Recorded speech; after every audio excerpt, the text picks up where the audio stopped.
traveling to save the planet, a contradiction in terms or a path to nature conservation and international development? The tourism sector has been growing for the last 7 years. 2016 saw 1.2 billion tourists around the world, with Europe as their primary destination, followed by the Asia-Pacific region. Business is booming. The sector is expected to grow by 2 to 3% a year until 2050, and it directly or indirectly creates 1 out of 11 jobs worldwide.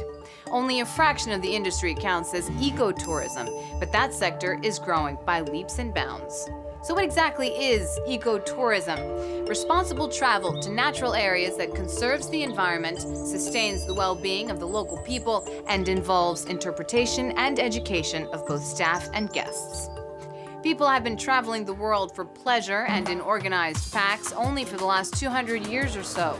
Ecotourism grew out of the global environmental movement in the late 1970s in response to conventional tourism's adverse effects on people and the planet.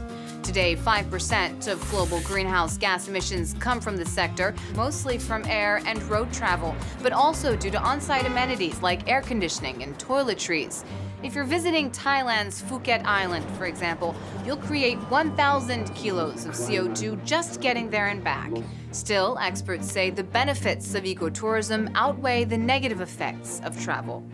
And in a sign of the times, the UN has named 2017 the International Year of Sustainable Tourism for Development.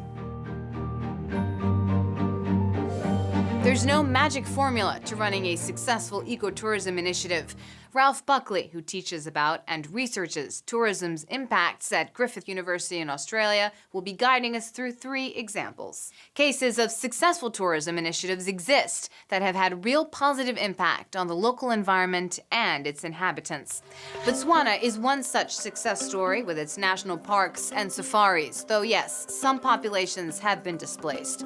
Botswana became the only country on the African continent to ban trophy hunting back in 2014, and since then it's been a safe haven for wild animals, including elephants. A third of the continent's elephants now call Botswana home. As Ralph tells us, ecotourism initiatives are largely successful thanks to Botswana's laws and regulations. Botswana has particular advantages. It has a 3-pillar economy, so including cattle and diamonds as well as tourism. It's not reliant only on tourism. It has a president who's enthusiastic about wildlife tourism, ecotourism, who recognizes that conservation of wildlife is critical to support the wildlife tourism industry.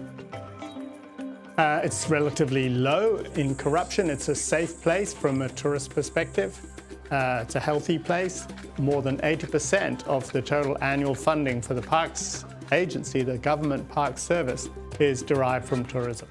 Ecotourism initiatives can also be helpful to actors in other fields, like scientists and researchers. The starkest example may just be Arctic and Antarctic polar tourism.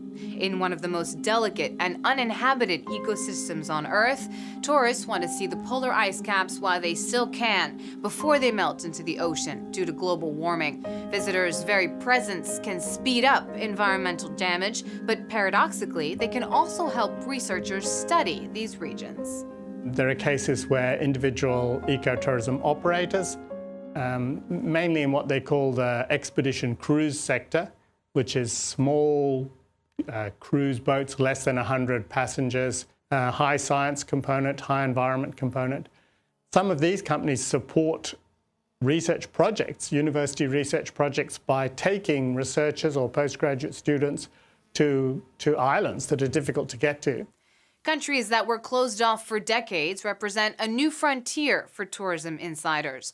Our third example is Iran, that began opening its doors to visitors after signing a nuclear deal in July 2015. The longer it's open to visitors, though, the more international brands and chains will make their appearance, with practices that aren't necessarily eco-friendly, like providing air conditioning and serving imported food and drinks. That's why Iran wants to develop ecotourism. We're seeing a very rapid growth in inbound international tourism to Iran.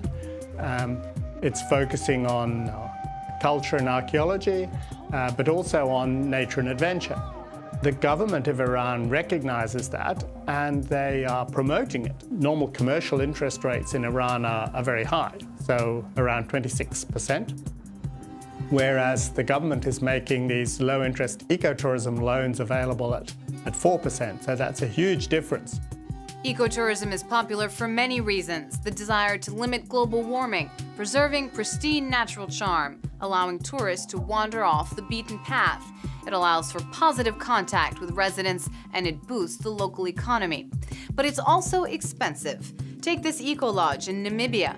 To get there, travelers need to fly to the capital, then drive 500 kilometers. Here, the water is treated on-site, food is grown locally, and electricity comes from solar panels. But the cheapest room costs upwards of 400 euros a night.